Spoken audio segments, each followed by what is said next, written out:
The cruel reality is that it's pretty hard to turn a profit as a smaller Bitcoin miner right now. I would be in the, at best, medium-sized Bitcoin mining farm category. Truly, in this era, I would probably be a small Bitcoin miner. Today, we're going to break down Bitcoin mining profitability post-halving, and I'm going to share with you my real-world mining farm data. And unfortunately, at my current electricity rate, bit of a spoiler, Bitcoin mining is pretty tough. I'm in a dire situation, and it's really making me contemplate what am I gonna do next, which is why I crunched all of this data. So let's dig into it. I have a few more Bitcoin miners that are on different mining pools, but for the purpose of just keeping this simple and streamlined, we're going to focus with my 26 online miners on the Brains mining pool. The best miners that I have, especially really just ranked by hash rate here, are going to be my two S21s, my M60S, and then I've got an S19 XP, and then a K Pro, and I have an XP that is really underclocked.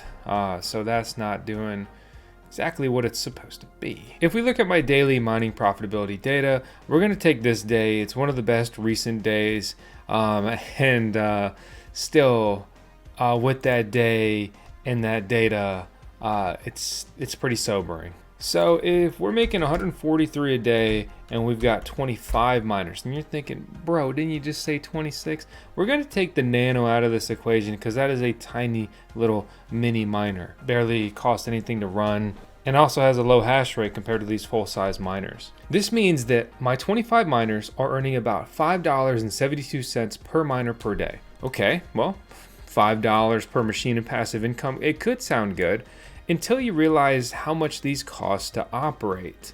When we look at projected mining profitability, you'll see that most miners are recommended to have really 7 cents cost per kilowatt hour or less just to break even. If you want to know what you're paying per kilowatt hour, you would take your kilowatt hours used and your dollarized electricity bill and divide it, and then you would get your price per kilowatt hour. Pretty easy math. This chart shows daily profits, stock firmware, and Brains at 10 cents. This chart shows it at 7 cents, and it's drastically different. And to be honest, I think with the future that Bitcoin has, if I can just break even, I'm still very interested in Bitcoin mining as DCA or dollar cost averaging me into the coin all day, every day. Bitcoin is putting out $30 million of coins per day to miners, at $30 million in emission, and this is pretty average data. We've seen that a lot, and before the halving, right, that was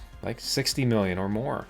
And this is where it's crazy, is that there's $30 million being put out. Like I'm trying to eat a piece of a $30 million pie, and I'm barely able to turn a profit.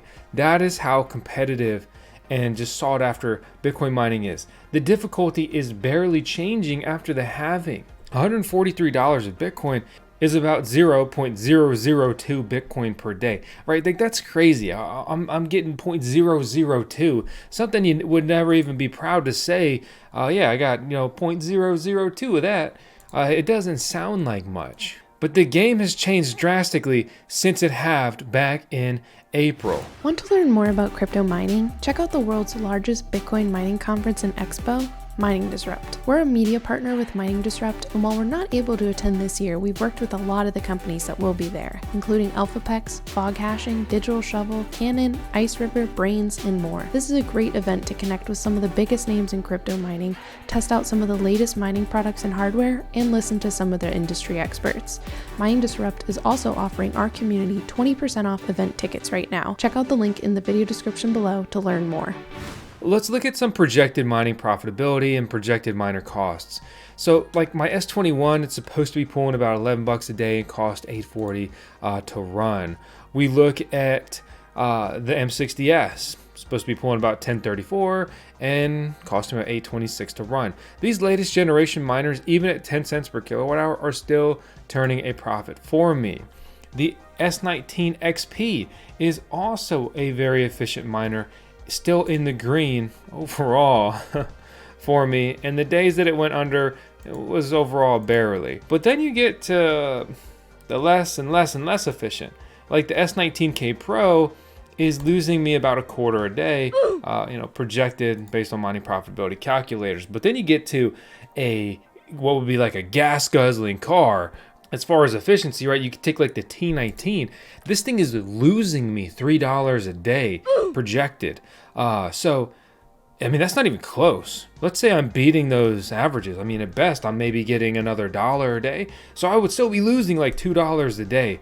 That means that I will lose $1,100 over the next year if nothing else changed. This thing has not been in the green since the halving, and prior to the halving, it was barely earning more than it was burning in electricity.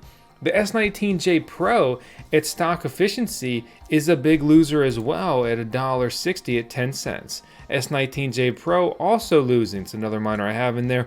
The S19J at 90 terahash, also a big loser there at about 30 cents. One of the things that I did in preparation of all of this, and also on the pursuit of just maximum density, I focused on underclocking my miners, or some people call it undervolting or downclocking. So I take the S19J Pro 104 terahash a second version, and I set the power usage on Brains to use 2,200 watts. Brains is an aftermarket firmware that gives you more customization options for your Bitcoin miners. There's some other options out there as well. We've made multiple videos on this stuff before if you want to check it out. But here's the data that you need to know, right? The important things. So if we take 3250 watts and it's mining at 104 terahash a second, the efficiency is 31 and a quarter watts per terahash. If I drop it down to 2,200 watts and it's mining at about 80 terahash a second on average, approximately, I'm getting about 27.5 watts a terahash. That is a massive increase in efficiency for the exact same device by just changing one value here in the dashboard, which drastically increases my efficiency, which is meaning that although I'm mining less coin overall, I'm also losing less at a percentage. But what is the magic number for me? Basically, you've got to be at 23 watts per terahash of efficiency to be in the green at a cost of 10 cent per kilowatt hour electricity rate. The crazy difference, if you have a 7 cent per kilowatt hour electricity rate, is that anything sub 30 watts per terahash is still in the green. When I can build out my bigger mining farm, I will be able to achieve a 7 to 8 cent per kilowatt hour electricity rate. And then I look to get that effectively down even lower with solar in the hopefully not so far future as well. But short term on my current rate is not great, and I got a lot of miners in the red. And although I drastically increased my efficiency from 31-ish watts a terahash to 27-ish watts a terahash on a lot of these devices, right? Because let's review what I have. Like, I have 11 104s. I've got that T19. I've got a 95 terahash, which is, right in this category of not that efficient.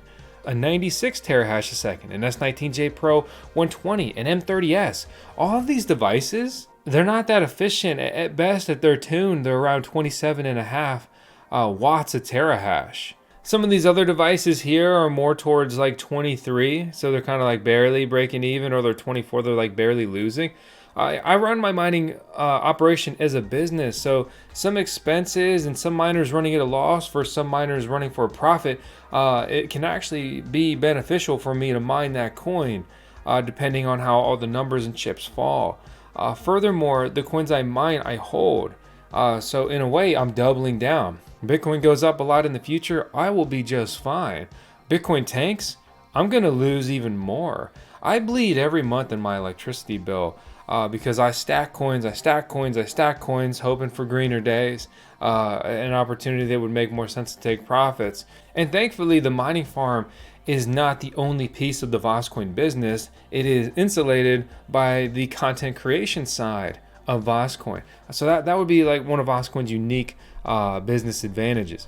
But I can't also ignore the numbers here, right? That a lot of this stuff, it may make sense to just simply turn off until I can get a better electricity rate.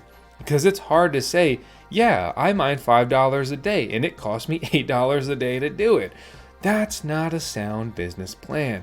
I'm also running out of electrical capacity right now. So I have miners that like on the way that I'm not sure where I'm going to deploy them. So maybe I will turn some of these older, less efficient ones off and then replace them with other miners that are more profitable, especially for the short term, right? I mean, like one example is I recently got, this is not a Bitcoin miner, but I got the Ice River KS5L in.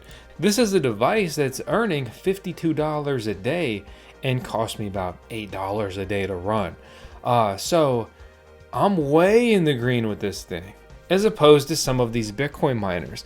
Bitcoin mining is just so difficult. You may know Dennis at BMA from all our crazy immersion mining build videos and all that stuff, which is always a fun, good time. And I personally, I think those videos are worth a watch. A lot of just crazy stuff goes down on those days.